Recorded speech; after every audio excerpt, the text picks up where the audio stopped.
Монгол улсын байгалийн үзэсгэлэнт газар болох Отгон тэнгэр хайрх нь Улаанбаатар хотоос 1200 км, Улаастай хотоос 100 км-ийн дэд оршдог. Бөгөөд Давхан аймгийн Отгон сумын нутаг дэвсгэрт байрладаг Хангаан нурууны ноён оргил юм а. Монголчууд бид нэр эрт дээр үеэсээ Отгон тэнгэр хайрлахна Сүмбэр уул, Очирваа хайхан, Цас цагаан уул, Отгон тэнгэр, Итүүгэн уул гэх мэтчлэнгээр нэрлэдэг байсан бол Түрэг болон монгол хэлнээс гаралтай дуудлага нь От хаан буюу Галын хаан голон захирагч юм а.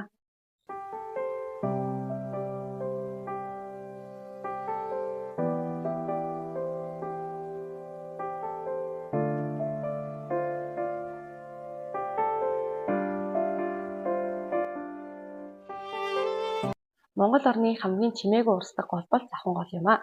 Завхан гол нь Хангаан нурууны өвгөөс Отгон тэнгэрээс их аван баруун тийш 808 км урсаж Айраг нурт дутдаг.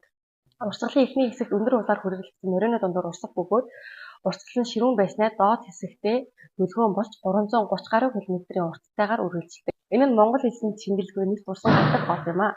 2008 онд Улаанбаатар цахилгаан станц баригдсанаас хойш Завхан голын урсгал нь боогдож 2011 он гэхэд 300 гаруй км-ийн урсгал нь татарсан байжээ.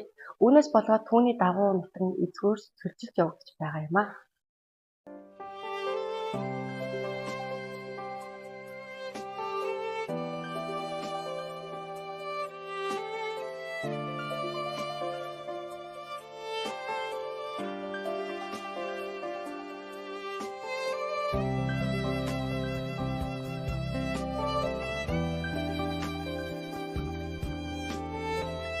Завхан аймгийн бас нэгэн үзэсгэлэнт газар болох Улаагчийн хар нуур нь Улаанбаатар хотоос 1214 км, Улаастай хотоос 110 км дэд орших бөгөөд Завхан аймгийн Эрдэнэ хайрхан сумын нутаг дэвсгэрт орших Тэнжид хад буруудан Бургастын гол өнгөрөөд эргэн тойрон нь элсээр хүрээлэгдсэн хүн нөмөн нуур юм а. Монгол анх удаа нүүдэлчний их соёлын наадмыг 2017 он зохион байгуулж байсан бөгөөд энэ нь Улаагчны хар нуурны өмнөх хэсэгт зохион байгуулагдсан.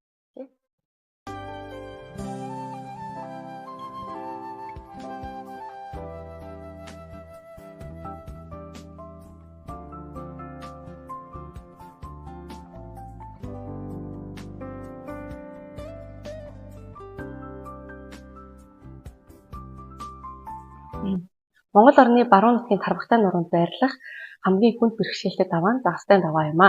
Улаастайгаас тосон чиглэлийн нийт 67 км замын 40 км-ийг хамрах бөгөөд энэхүү даваа нь 1950-аад оноос хойш жижиг булаг шандагтай байсан бөгөөд булаг шандууд нь загас жараахнуудаар дүүрэн байсан. Үүнээс улбаалan Загастай даваа гэдэг нэр нь үүсгэжээ.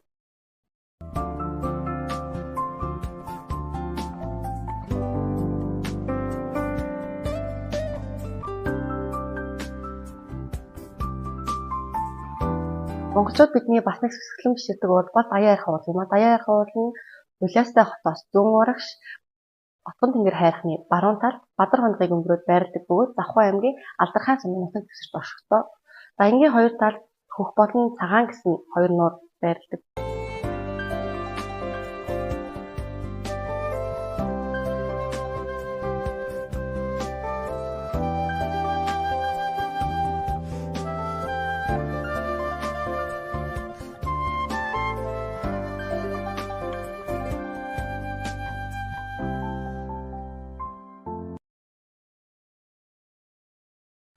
Намжлын баяр сайхан. Тэрээр 1965 оны 8 сарын 10-нд Завхан аймгийн Цагаан жилүүд суманд төгсөн Монголын боксч юм. 1998 онд Цагдаагийн академи, 2004 онд удирдлагын академид төгссөн эрхтөөч төрийн удирдлагын менежер мэргэжилтэй одоогийн Гайлийн ерөнхий газрын ахлах цагчаар ажилладаг. Дараагийн хүн бол Цэцгийн Бааван. Тэрээр 1950 оны 4 сарын 22-нд Завхан аймгийн Яран суманд төрсөн Монгол улсын сэтгэлтэн, Монгол улсны хоёр төрлийн хэлэгч маа.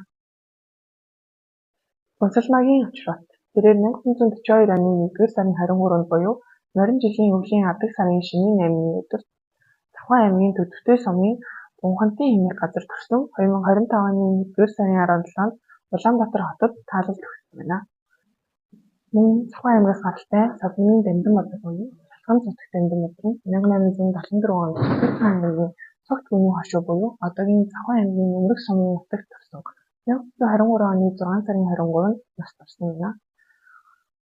Монгол Улсын тусгаар хөдөлгөөнд чухал үүрэг гүйцэтгэсэн 5 дахь ерөнхий сайдан байв. Түүнийг мөн Баруун Унгарын засгийн газрын доод ерөнхий сайд байсан гэдэг боловч зарим их сурвалжууд дотоод явжийн сайд байсан хэмээн заадаг.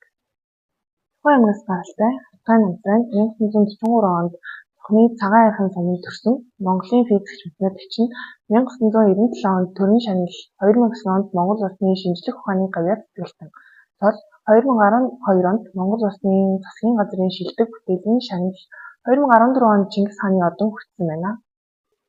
Хотын доржин тэрээр 1914 оны 9 сарын 10-нд Завхан аймгийн Алдархан сумын сумд төрсөн 1982 оны 7 сарын 23-нд бүгд найрамдах Монгол Ард улсын Улаанбаатар анхны армийн генерал болсон байна. 1971 онд Тэргийн тэтгэлтэн улс төрч, эдийн засагч, элчин сайд зэрэг нэр хүндтэй ажлын нэр төртэйгээр биелүүлэн явсан хүн юм а.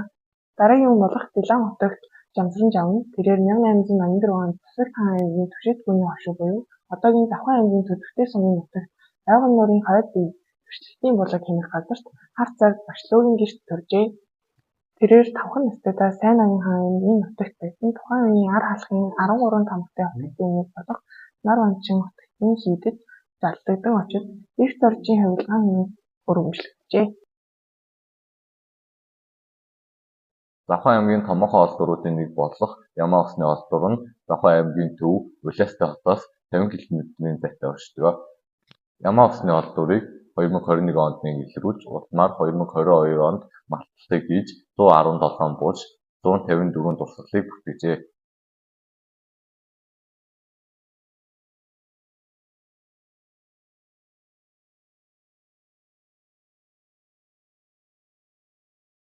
Ямаа уснаас олдсон утгын сав нь маш нарийн цутмал хийдтэй бүрөөс араатан мод ургамал зэргийг гадна талд нь дүрсэлсэн байна.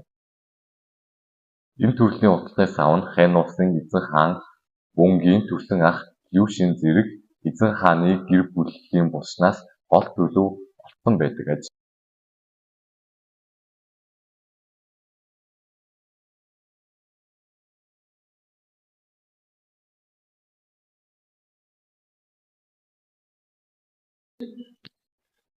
Энэ мэтчлэн маш олон гайхалтай олдурууд Өмнөгийн булчнаас олдсон байдаг бөгөөд эдгээр нь Завхан аймгийн төв болох Улаастай хотын музейд байрладаг байна.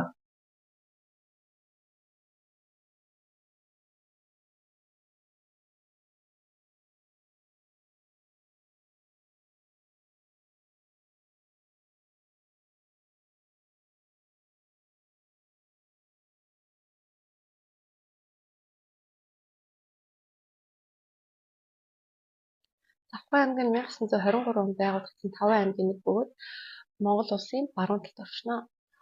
Баруун хойд талаараа Оросын албаны Туваа улс, баруун талаараа Ховд улс, зүүн талаараа Архангай, Хөвсгөл, урд талаараа Говьалтай, Баян онгор аймагуудаар хэлэгдэв.